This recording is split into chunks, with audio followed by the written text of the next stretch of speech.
Estamos começando mais um programa Alternativas Brasil-Portugal, no qual eu, o jornalista português José Couto Nogueira, o ativista Antônio César Belo, vamos conversar com o psicoterapeuta José Antônio Teixeira sobre temas de interesse de ambos os países. Como sempre, eu vou passar a palavra para o Antônio César Belo, que vai dar as boas-vindas do canal ao nosso convidado. César Belo, Ora bem, eu começaria por apresentar o Dr. José António Teixeira como um psicólogo que tem vindo a renovar ao longo dos anos toda a sua técnica e toda a sua sabedoria ao longo destes anos. Eu conheci-o há cerca de 20, 25 anos, era ainda ele quase, eu poderia dizer quase pequenino, mas já era psicólogo. Mas nessa altura ainda não tinha a prática psicológica, a prática de consulta que tem hoje. E hoje é muito considerado na praça dos psicólogos e dos seus colegas, e dá aulas e recebe aulas e faz 30 por uma linha para melhorar sempre a sua aproximação com os seus doentes. Além disso, tem uma virtude, que tem preços normais, mas também não hesita em fazer preços muito baixos quando a pessoa que precisa de consultadoria não tem dinheiro para pagar. Eu digo isto porque aqui há dias recomendei um amigo meu que está realmente bastante mal psicologicamente e eu disse-lhe que ele não tinha muito dinheiro e ele faz as consultas a 10 euros, que isso é hoje o preço de um gelado e de um pastel de nata numa pastelaria boa. Uh, o meu amigo fez as primeiras consultas com ele, está realmente ainda a fazer patinagem com a sua própria vivência, anda um pouco perdido, mas não foi por causa dos 10 euros que ele desistiu, foi porque ele próprio anda em grande confusão.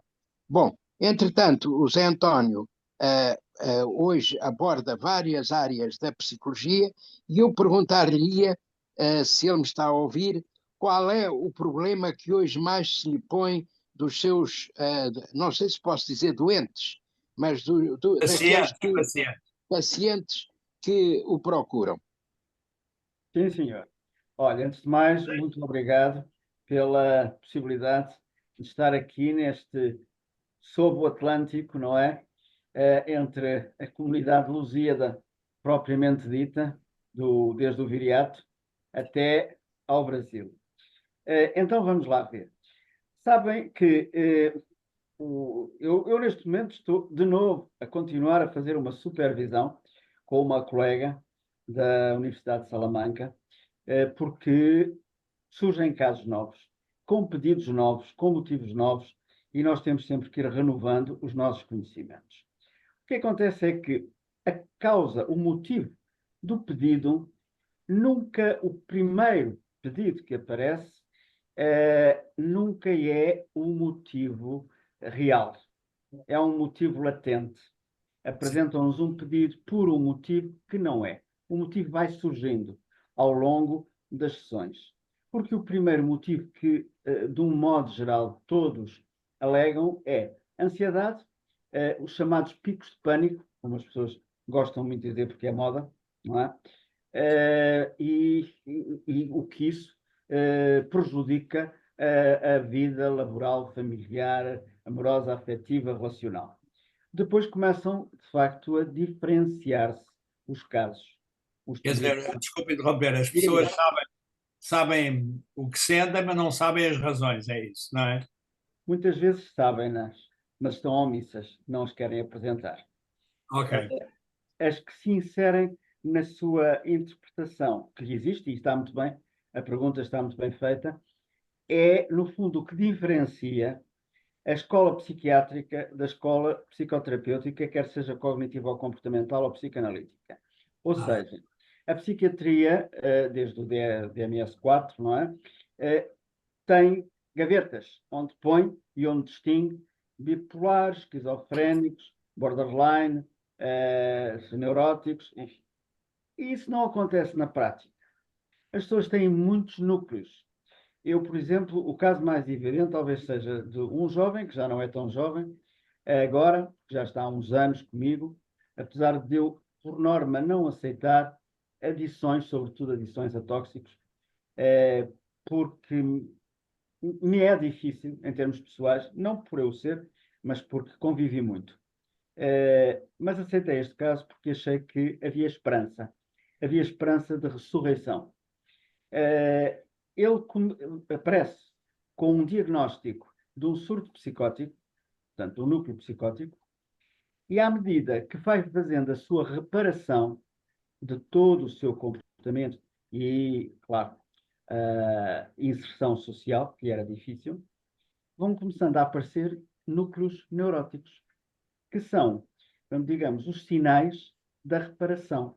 Ou seja, não faz sentido inserir este caso num caso de psicose, porque aparecem depois núcleos neuróticos, provavelmente outros tantos, aditivos também, no caso dele, muitos aditivos, não é? Uma adição que eu fui agarrando uma adição dele que me pareceu saudável, e ainda bem, que era uma prática desportiva, e que foi a tábua de salvação do caso. Ou seja, o motivo também vai variando. Mas os motivos assim, que são chapa 4 que aparecem, são geralmente ansiedade, picos de ansiedade, expressões psicossomáticas da ansiedade, como o suor das mãos, a boca seca, pressão no peito, que são os sinais mais evidentes. Não sei se respondi a esta primeira pergunta. Eu, por mim, respondeu. Obrigado. Percebi perfeitamente. Mas a pergunta, a impressão que eu fiquei, que o António queria perguntar é: hoje em dia há um tipo de perturbações mais frequente, mais comum do que havia antigamente, ou seja, a moda entre aspas, dos problemas psicológicos tem variado com o tempo ou não? Tem variado. Há muito menos casos de histeria, praticamente não há. Os casos neuróticos, que no fundo somos todos nós, neuróticos somos todos nós, não é? Sim. Temos responsabilidades, sofremos por antecipação, enfim, não somos uns tontos, não é? Eu às vezes também na minha neurose dá-me vontade de me dar assim 2 chapadas para ver se acordo. Agora, começam a aparecer novos casos. Há uns tempos apareceram muitos casos ditos borderlines. São aquele tipo de pessoas muito fora das regras, não é? Que erguem as suas próprias regras. Depois apareceram muitos casos bipolares, até se começar a perceber que bipolares também, como neuróticos, somos um pouco todos nós. Neste momento, não muitos, mas começam a aparecer, felizmente, muitos casos de identidade de género, de descoberta de orientação sexual, de transexuais, que o pedido, que não é logo um manifesto, é o latente, é um pedido de reconciliação com o seu próprio percurso, um grande peso de culpa contra a sociedade, que no fundo os estigmatizou. Bom, pela outra vez. Diga. O que é um transexual? É porque eu faço imensa confusão entre hoje em dia há imensas categorias, não é? Claro. Um transexual é uma pessoa que tem os dois sexos, fisicamente ou psicologicamente? Não. Transexual é a pessoa que a sua identidade de género não coincide com a sua sexualidade, portanto, genética, e, por isso, não se sente bem no seu corpo. Não está diretamente relacionado com a sua orientação sexual. Veja-se o caso daquele desportista americano que fez a sua mudança de sexo, fez a cirurgia, que hoje em dia não é nenhuma carnificina, não é? Como Sim. era na altura do Dr. Silveira Nunes, cuja equipe eu fiz parte. Não. E o sujeito, este americano, fez a cirurgia aos 50 e tal anos e ele disse-o, não é para arranjar um amante do sexo que eu tinha, que agora já não tenho outro. Não. É porque eu me identifico com um corpo de mulher, um corpo feminino, com a minha feminilidade com que sempre nasci. Deve ser muito estranho, não? Uma pessoa ter aparentemente, não é? Fisicamente, um sexo, um género, eu prefiro género a sexo, um género e sentir-se na cabeça ser de outro género. Deve ser uma coisa, como é que se diz? Eu acho que deve ser aterrador. Sofrida. Deve ser uma coisa muito sofrida. Acarreta um grande sofrimento. Porque nós nascemos com um sexo biológico, não é? Sim. Mas o sexo da mente, o sexo de identidade, da nossa personalidade, vai surgindo depois. A mente surge depois, na identidade, no processo relacional com os outros, na imagem que os outros também nos devolvem de nós próprios, não é? E não é só uma imagem de sexo, é uma imagem de ser capaz, de vocação, de gostos, de beleza, de estética, enfim, uma imagem de muita coisa, não é? Ó Zé Há António, vários, são muitos. Zé António, eu há uns anos, agora não ouço isso tanto, mas ouvi muitas vezes dizer a mulheres, as senhoras, até a minha mãe, ele é tão bonito, tem uma cara de rapariga, é lindo. Acerca de rapazes, não sei se esses rapazes que elas elogiavam como tendo uma cara linda de rapariga, de menina, ou fosse como fosse, se ele era trans ou se era um heterossexual com uma cara mais afeminada. E mais nada do que isso. Como pode haver mulheres que nascem com caras de homem mesmo casmurro. E Bigode e tudo. não sei, e não Fácil sei na se calo. e não sei se serão trans, porque, claro, nunca lhes perguntei e na altura nem sequer sabia que havia essas coisas. Não sei se elas depois evoluíram ou eles evoluíram nesse sentido ou se ficaram com a linda cara de mulher e elas com a linda cara de um estafeiro masculino de bigode. Não, António, eram heteros, straight, eram heteros com uma beleza feminina, não é? Sim. Esta é a minha opinião. Eu sempre achei o Elvis Presley com uma beleza muito feminina, mas Sim. as mulheres gostavam muito dele, não é? Sim. Portanto, não sei. Não, isso é um homem com uns traços de beleza feminina, não é? Mas, Isso é outra coisa. Não tem a ver. O trans, para responder ao Couto Nogueira, transexual é a pessoa que ou já fez a cirurgia de mudança de sexo ou está a fazer todo o tratamento hormonal para chegar à cirurgia e mudar de sexo. Mas ele já tem todas as características do sexo para o qual quer mudar. ok. Uma mulher já tem barba, já tem pelos no peito, já a voz, que é o mais difícil na cirurgia de mudar, que são as cordas vocais, é uma coisa Sim. que pouca gente sabe, é o mais difícil. Aliás, há imensos homens, há imensos homens cis, que têm vozes muito femininas e que não são nada, são cis, normais, pesados, tal, mas que têm uma voz muito fina, e assim como há mulheres, têm uma voz muito grossa. Não tem muito a Bom, ver com a. eu queria fazer uma indagação a respeito de pessoas que se sentem acima do poder, né? Se sentem acima do poder, enfim, se sentem. Eu lembro, deixa eu fazer um pequeno introito. Eu lembro que há muito tempo, nos filmes de hospício, sempre havia um louco que se imaginava Napoleão. Ele estava acima dos demais em relação ao poder. No Brasil, nós estamos vivendo algumas situações interessantes.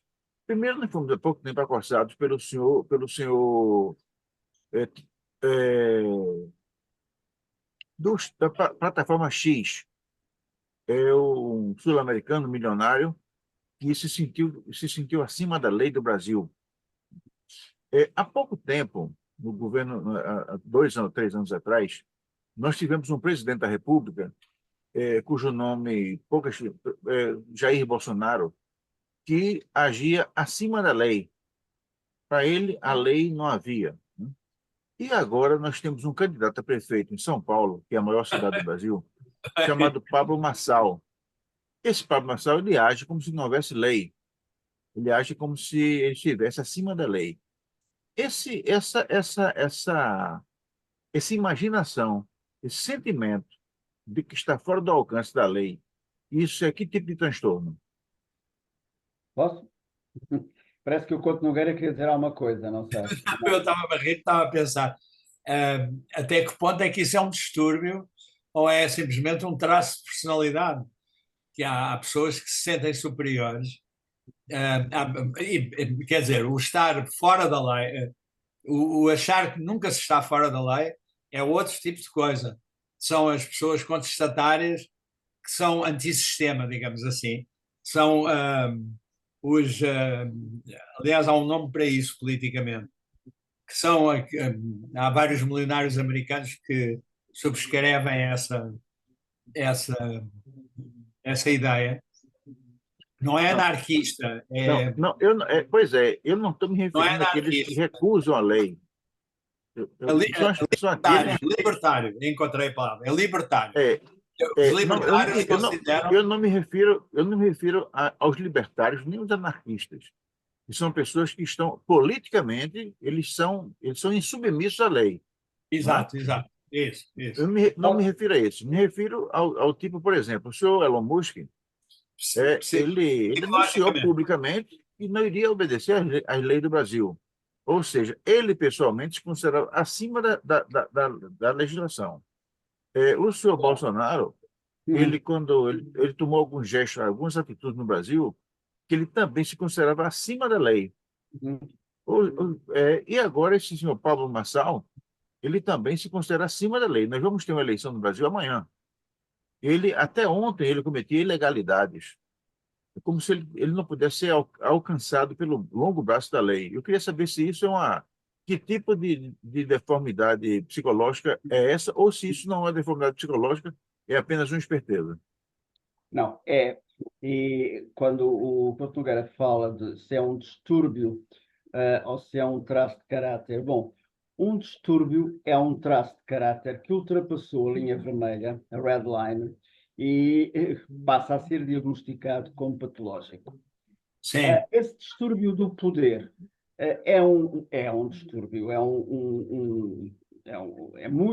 no fundo é um perfil borderline, perfil que não tem regras e que inventa as suas próprias regras.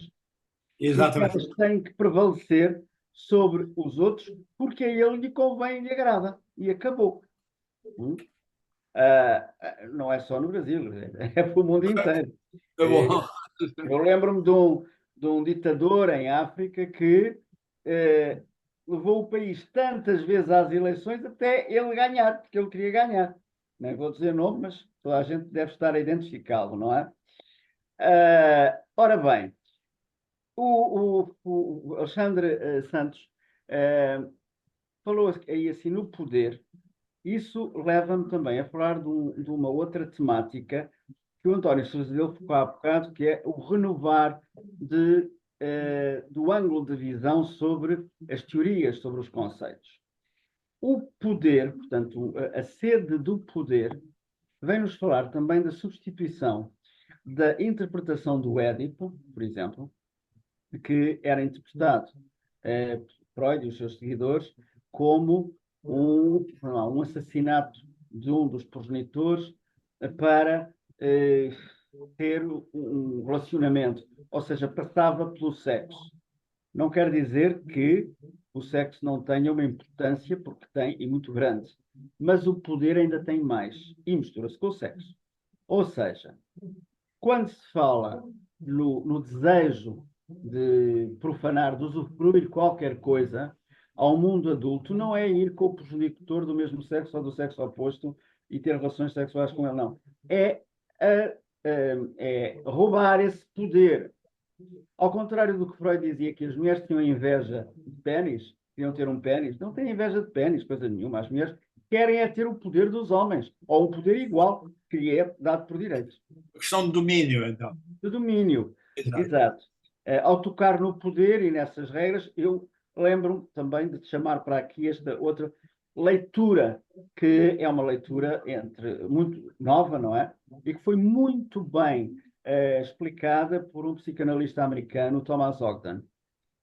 Nós fizemos na Sociedade Portuguesa de Psicologia Clínica, que é a minha casa-mãe, sessões que foram chamadas de leituras partilhadas sobre autores atuais, como o Thomas Ogden e outros tantos, não é?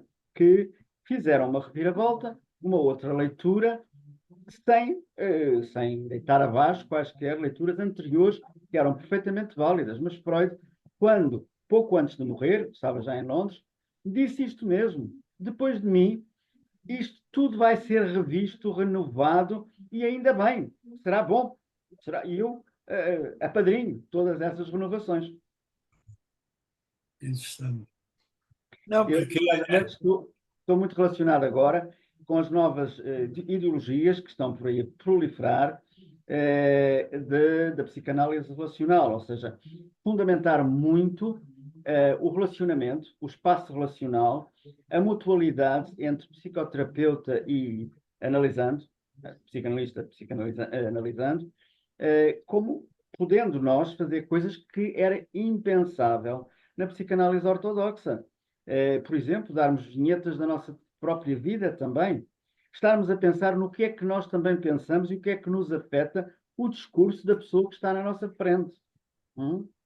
Termos a possibilidade de pedir perdão, pedir desculpa, quando, ou não apenas o paciente, mas o psicanalista, just cross the red line, como diz o Michel, um autor com quem eu tive um seminário agora em setembro, online, quando estava de férias. Isto era impensável. Nós nem podíamos apertar a mão ao paciente quando ele entrava, nem receber uma prenda dele, nada. Éramos completamente, parecia que não éramos humanos. E estamos é essa a impressão que eu tenho. É um preconceito que eu tenho em relação aos psicanalistas, aos psicólogos. É que eles é como se fosse um padre de uma confissão.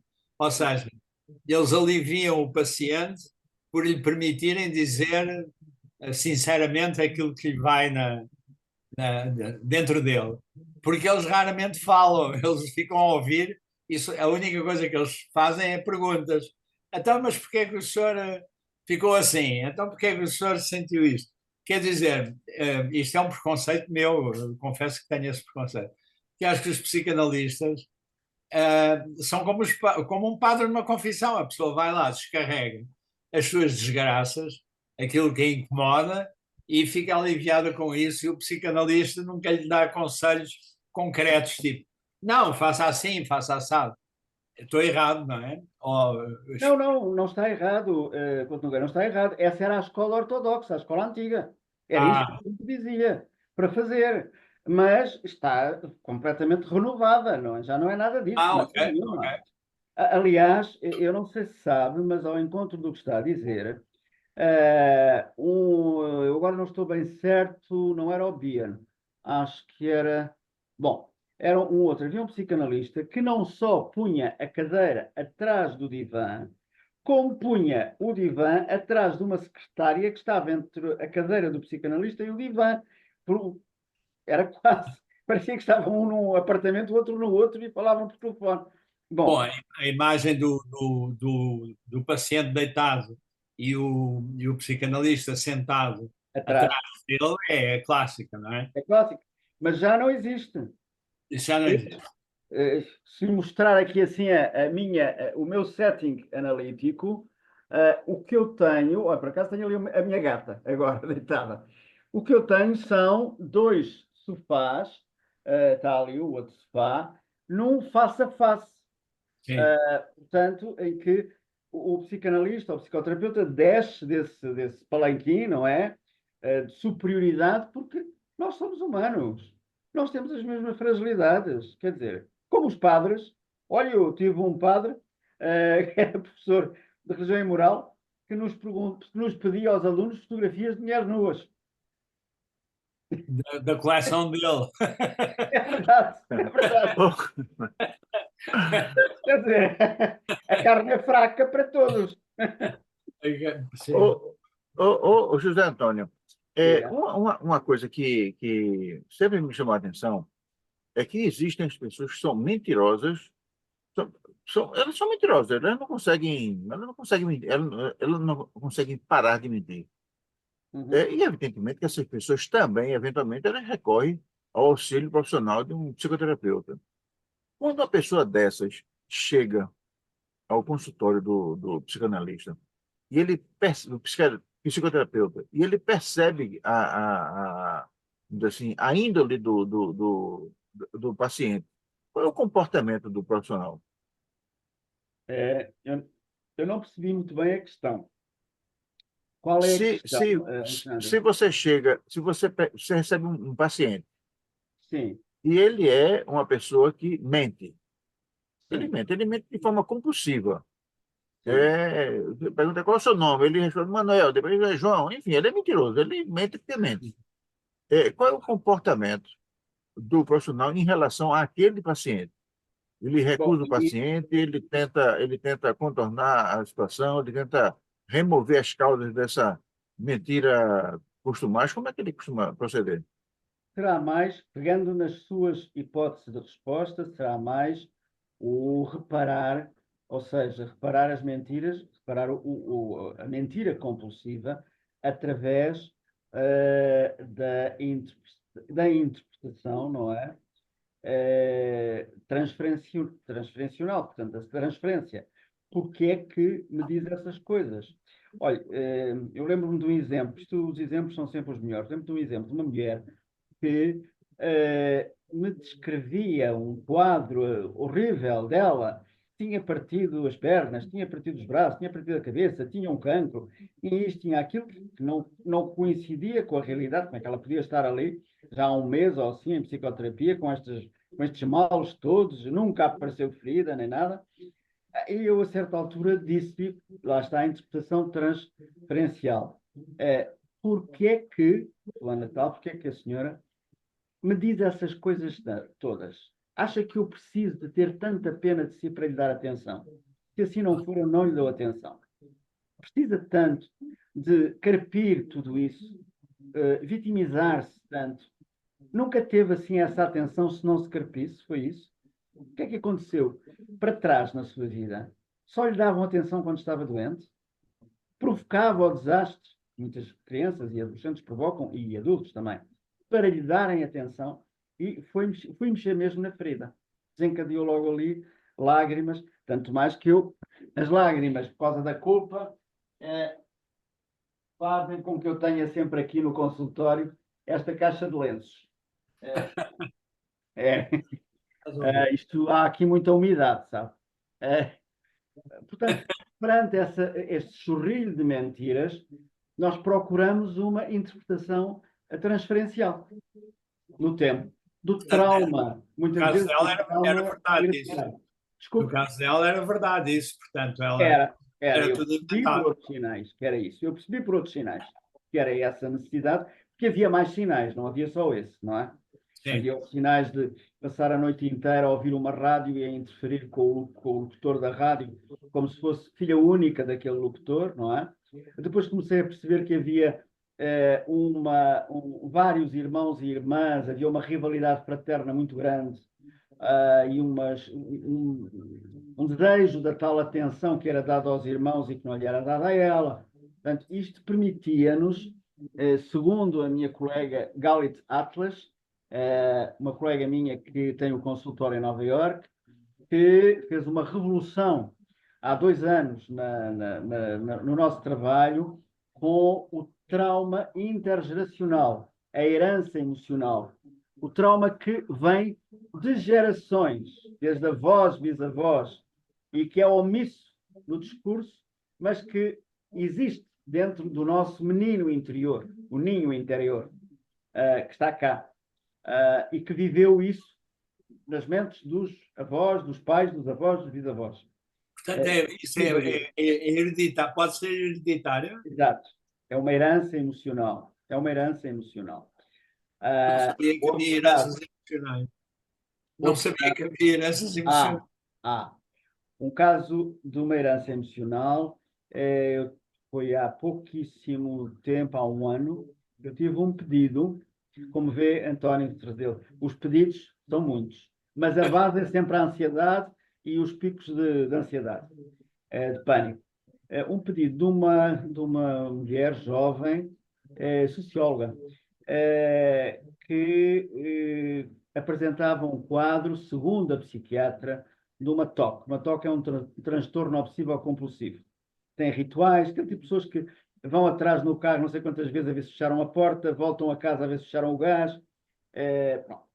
E então, quando a pessoa tem um transtorno obsessivo-compulsivo, ela está, através desse transtorno, desviar a sua ansiedade para o transtorno. A ansiedade está localizada noutro sítio qualquer, que nós temos que procurar.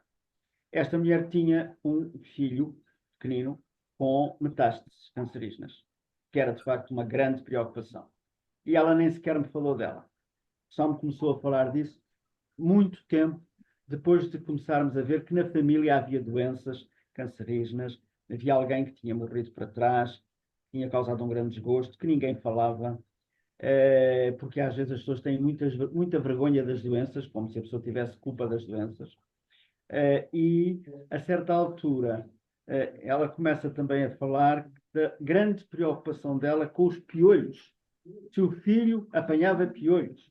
Ora bem, quer dizer, comparado com as metástases do filho, os piolhos não davam preocupação nenhuma, não é?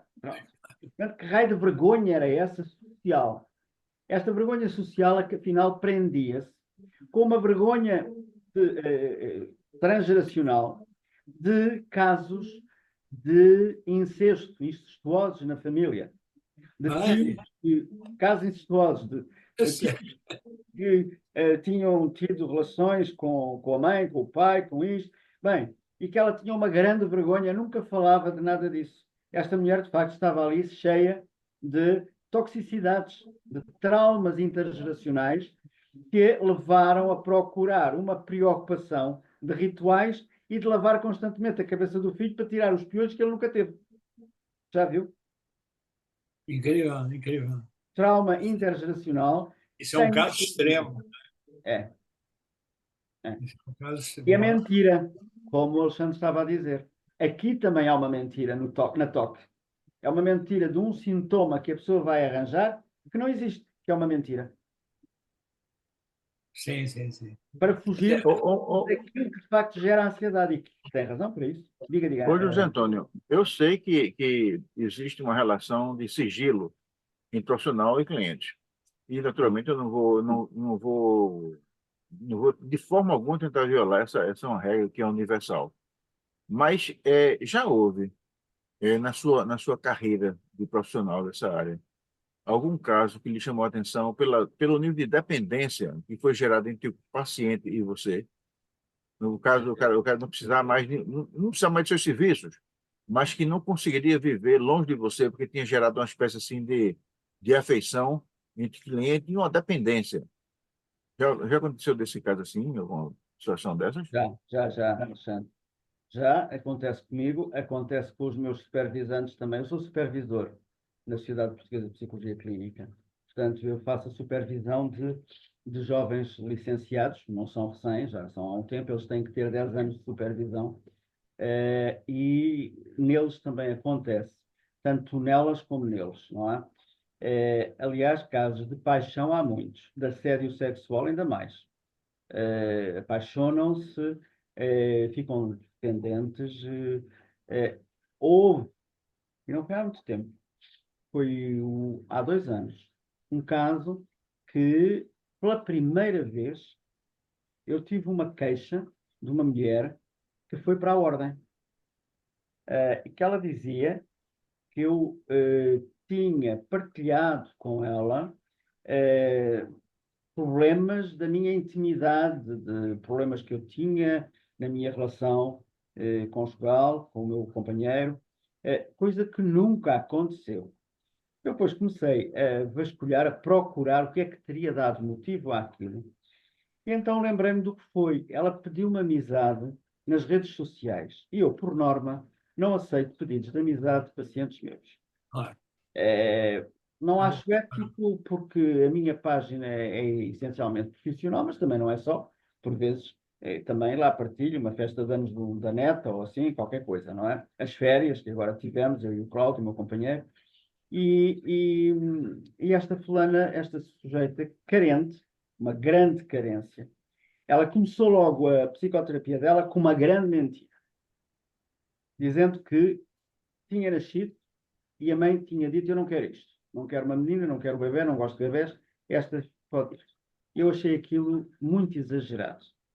Ela fazia confabulações de que era rejeitada para ser incluída.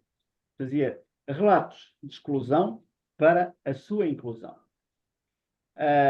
E mais uma vez senti uma rejeição muito grande quando eu não aceitei, porque eu não lhe disse que não aceitava, simplesmente não aceitei. Pronto.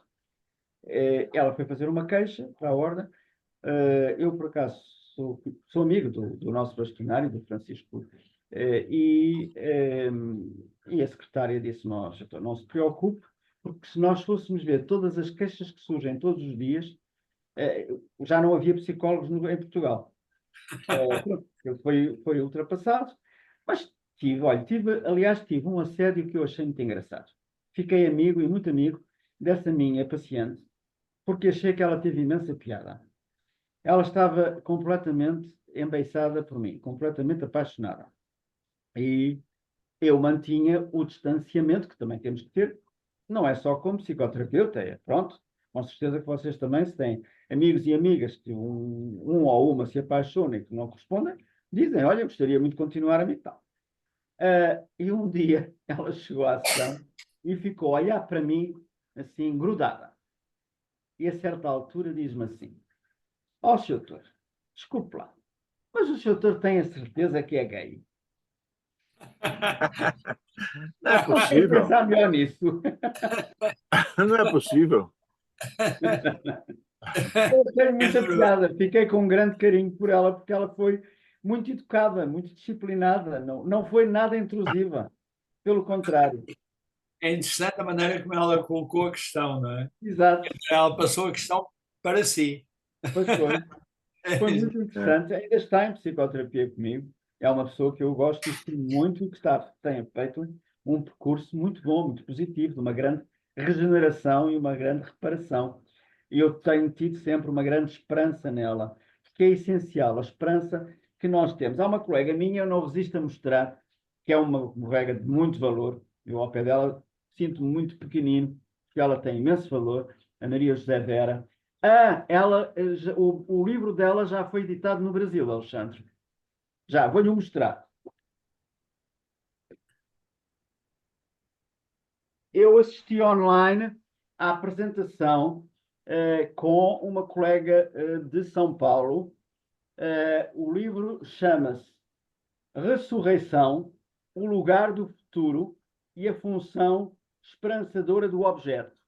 O objeto é o paciente, a esperança que o psicoterapeuta tem no seu paciente para o conduzir à ressurreição. É um livro fabuloso e foi editado no Brasil. Nós temos que, de facto, apaixonar-nos pela pessoa, gostar, mas no bom sentido, não é? E termos esperança que ela tem possibilidades de se encontrar. Senão, não dá. E ter empatia. Porque sem empatia não há psicoterapia. Como diz uma outra colega Ana Nunes. Pois, Pois, Antônio, me parece que uma origem de grandes medos das pessoas é o próprio medo. Tem medo, e medo de tudo, sair à rua, de chegar ao final do mês e não poder pagar as contas, medo de brigar com as pessoas, enfim, não agradar. E hoje no mundo, nós estamos vivendo, a humanidade vive sobre um medo terrível, que é o medo de um retorno de uma nova guerra mundial. A questão do Oriente Médio está cada vez mais avassaladora. A questão do leste europeu não recua. Os candidatos à presidência dos Estados Unidos, nenhum deles acena com uma perspectiva de paz. Você acha que esse tipo de situação, que é mundial, vai aumentar o número de pessoas que vão necessitar de serviços de profissionais especializados? Bom, esses perigos sempre existiram. Eu não gosto muito de ser assim tão negativo, não é? Porque nós já vivemos coisas bastante graves, não é? Já vivemos um Holocausto, já vivemos uma bomba atómica, uma Hiroshima, já vivemos mais para trás uma guerra dos 30 anos, já, enfim. 2 guerras mundiais. Exato, as guerras mundiais, portanto, nós temos de ter em consideração o medo que o Alexandre está a falar, o medo do que é exógeno, do que está fora de nós, à nossa volta, e é um challenger, um desafio para nós. Esse é o nosso núcleo neurótico, não é? Porque o psicótico quer lá saber que haja guerras, que haja não sei o quê. Eu já vos digo, como eu explico aos meus alunos a diferença entre a neurose e a psicose. Mas falando para lhe dar a sua Por resposta. acaso gostava de ouvir essa explicação Está da certo. diferença entre a neurose e a psicose. Está prometido. Está prometido, prometido é devido. Mas eu agora estou com atenção à pergunta do Alexandre. O que nós nunca nos podemos esquecer, Alexandre, é do medo que o paciente e que nós todos temos de nós mesmos. E o Alexandre falou disso. Do medo da forma como vamos responder a isso. Do medo da nossa própria agressividade. Do nosso surto violento, que pode surgir em qualquer altura e que vai provocar em nós um grande arrependimento e uma grande culpa. Quando nós assistimos a uma cena de violência, nós temos medo da violência ou temos medo da violência que isso pode provocar em nós contra tomar um partido nessa disputa e intervir e não nos controlarmos. Nós não podemos, numa psicoterapia, perder a atenção do medo endógeno, do medo que está intrasubjetivamente em nós próprios e no paciente também. Não é? Aliás, não podemos perder esse medo que também há em nós, psicoterapeuta, porque nós podemos sentir uma grande raiva da pessoa que está na nossa frente.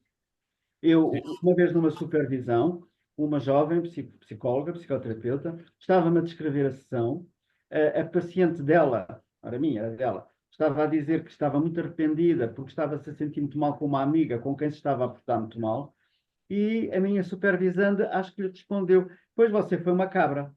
Está a ver? Até estou a ver a história. O que Pois. Exato. Está a ver? Pois. Bom, posso então fazer essa explicação que eu dou aos meus alunos? É um bocadinho simplista, desculpem-me lá, mas é o primeiro contacto que eles têm com essa ambivalência, vamos lá, dos dois diagnósticos. Eu costumo dizer que, olha, o psicótico, a diferença é, ao atravessar uma rua, o psicótico atravessa a rua e está-se nas tintas. Quer lá saber que venha ao carro, que não venha, que amolgue o carro, que ele morra, atravessa e pronto. O neurótico não chega a atravessar. Porque a preocupação para olhar para a esquerda, olhar para a direita, se vem o carro, se não vem, e cá está lá em casa, e depois ficam sem ele, e se fica no hospital, e não pode... Não, a preocupação não o deixa atravessar a rua. Ok, é claríssimo. É claríssimo. Pronto. Já percebi. Sim, sim. Socorro. Bom, Eu não sei se respondi à sua pergunta, Alexandre. Como surgiu Não, esta perfeito. pergunta? Eu fiquei perfeitamente satisfeito. Aqui essa situação está deixando muitas pessoas apreensivas, né? Uhum. E no curso dessa apreensão, elas começam a manifestar coisas que normalmente elas não manifestariam, né? Exato. Inclusive em termos de agressividade com as pessoas, então, essas coisas todas, né? Bem, Mas eu fiquei a saber que sou mais psicótico do que neurótico. Eu tenho que, se algum dia for na rua contigo, tenho que tomar eu conta do atravessar da rua. Bom, Já estou a ver, pois. É. E Diga. as pessoas psicóticas são piores, as pessoas psicóticas são piores para as pessoas à volta delas do que as neuróticas, não é? Olha, conforme. Conforme? A neurótica, no fundo, vai contagiar os outros com as suas preocupações, sabe? Causam dissabores muito grandes no meio familiar, no agregado familiar. Costuma-se dizer que o psicótico costuma ser o sintoma da doença da família, enquanto o neurótico é o causador, é o vírus. Ok, interessante. É. Muito interessante. No começo dessa nossa conversa, você falou que o padrão dos males está se alterando, O padrão dos males, das Uhum. neuroses, das psicoses, está se alterando. Tá, tá. E aí eu tenho uma curiosidade com relação ao volume dessas,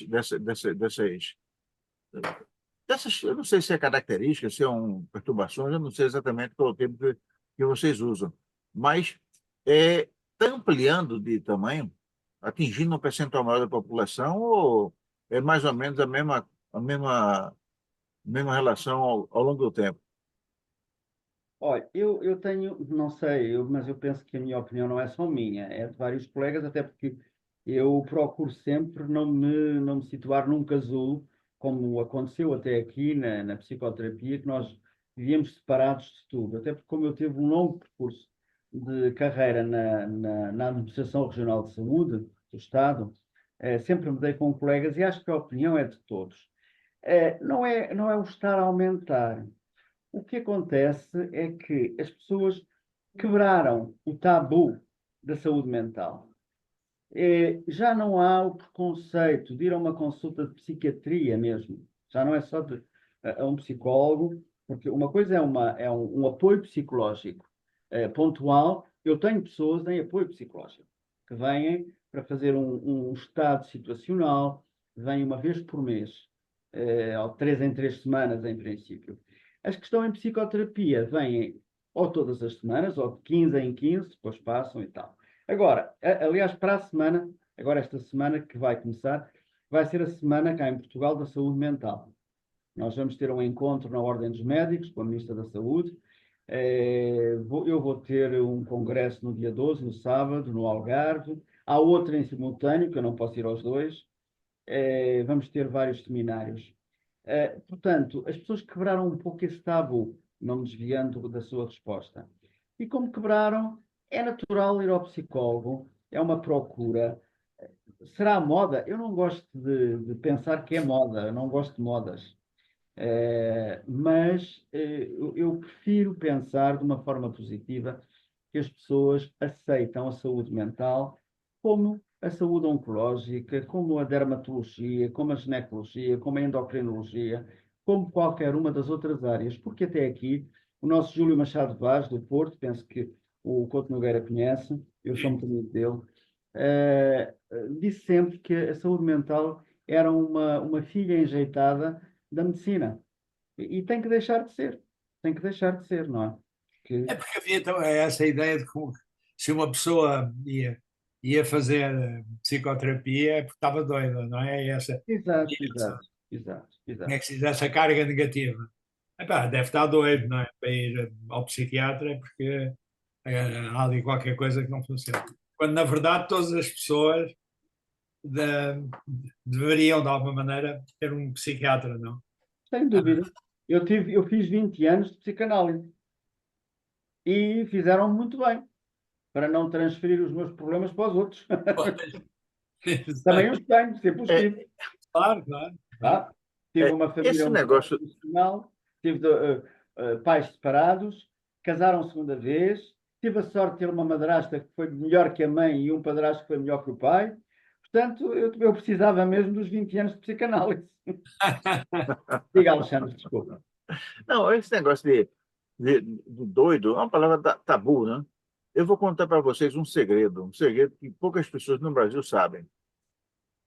O presidente Bolsonaro, o ex-presidente Bolsonaro, ele sempre foi um garoto de problema. E ele se envolveu com tudo que não presta no Exército.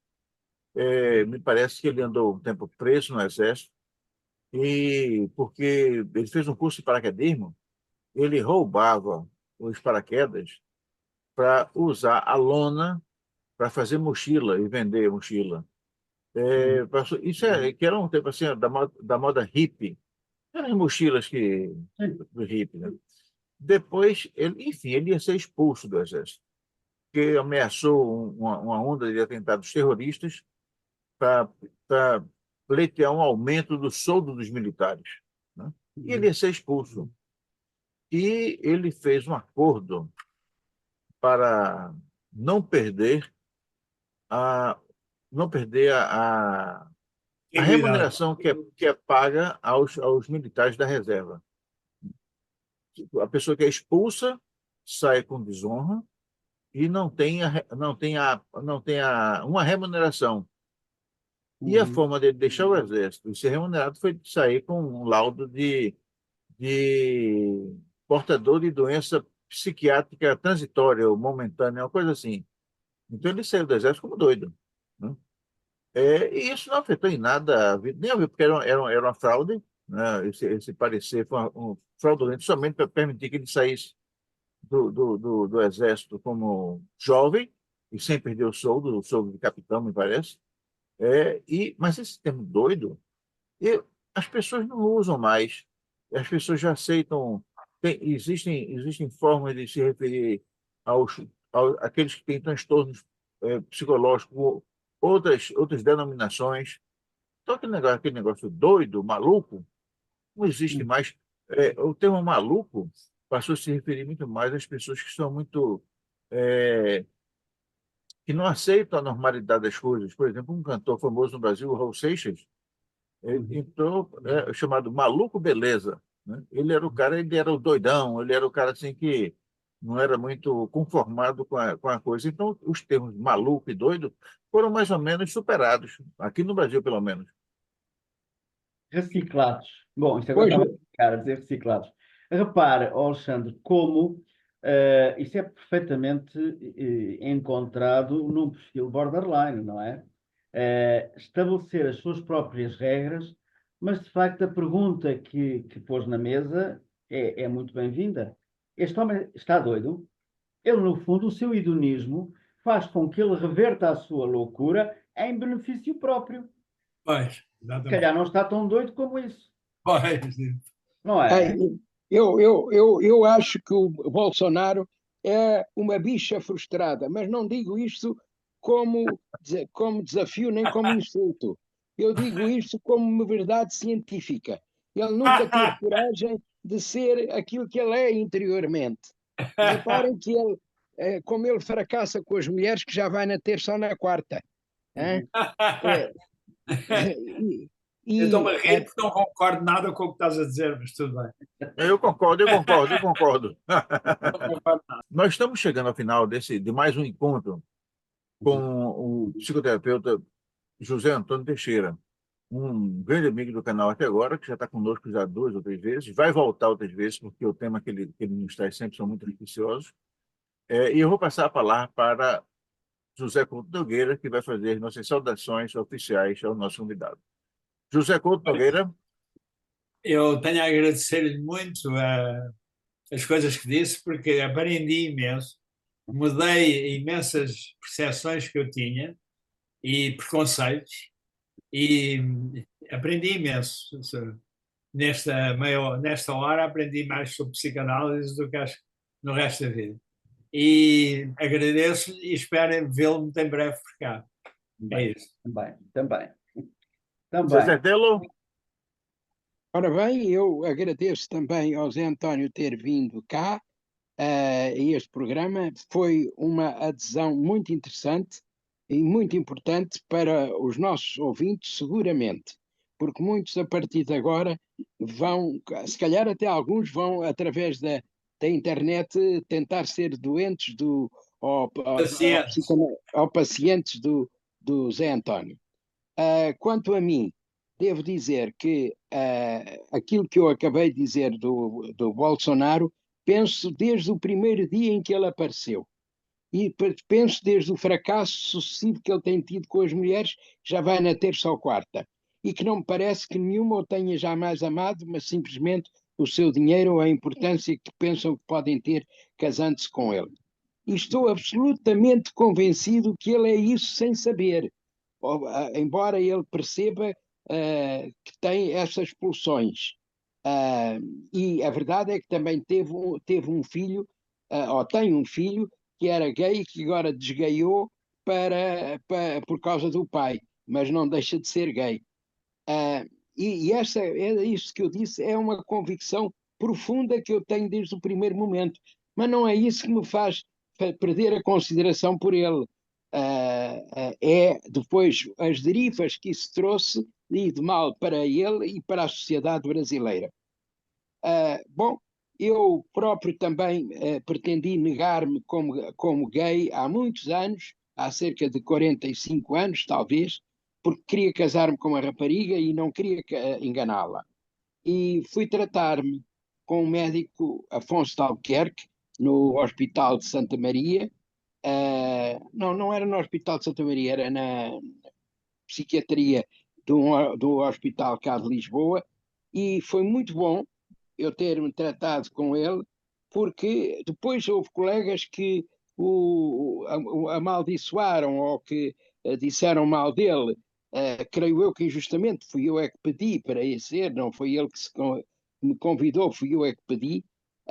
E depois, ao fim de 3 meses de consultas, ele disse-me: António, não vamos ter mais consultas porque não vale a pena, você é como é um pouco como quem diz, você não tem cura. E, e, e pronto, e mandou-me ir embora, foi sério.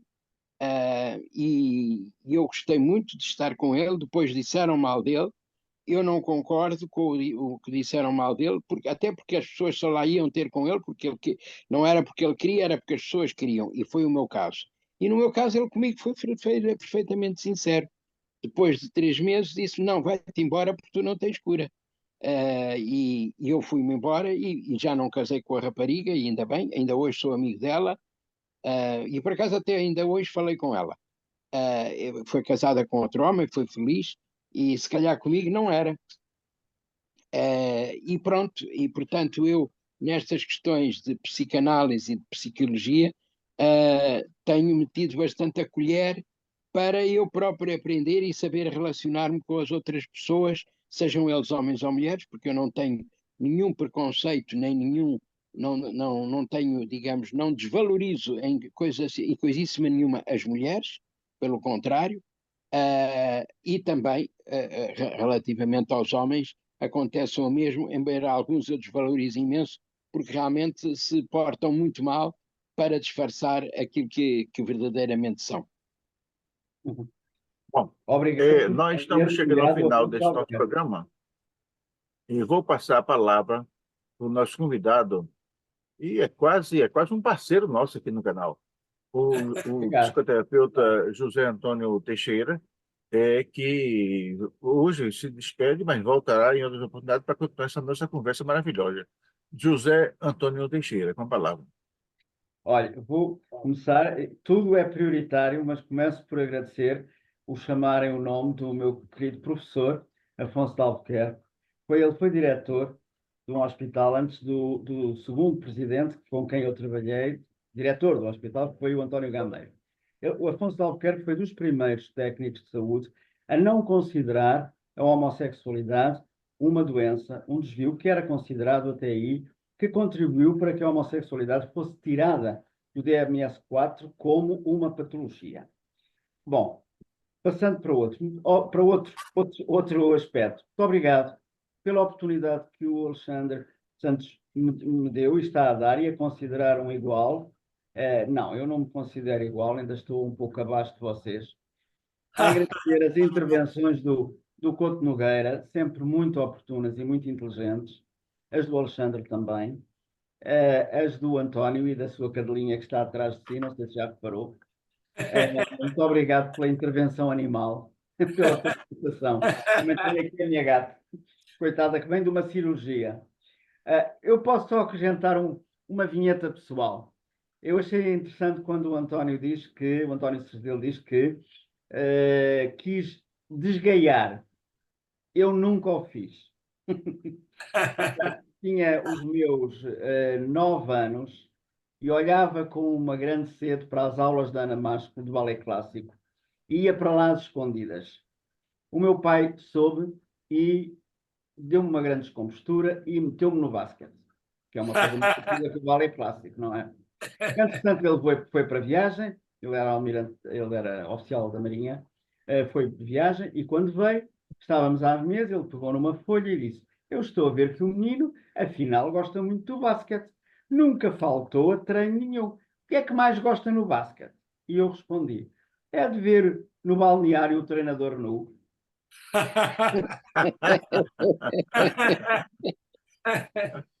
Assumi sempre de peito aberto.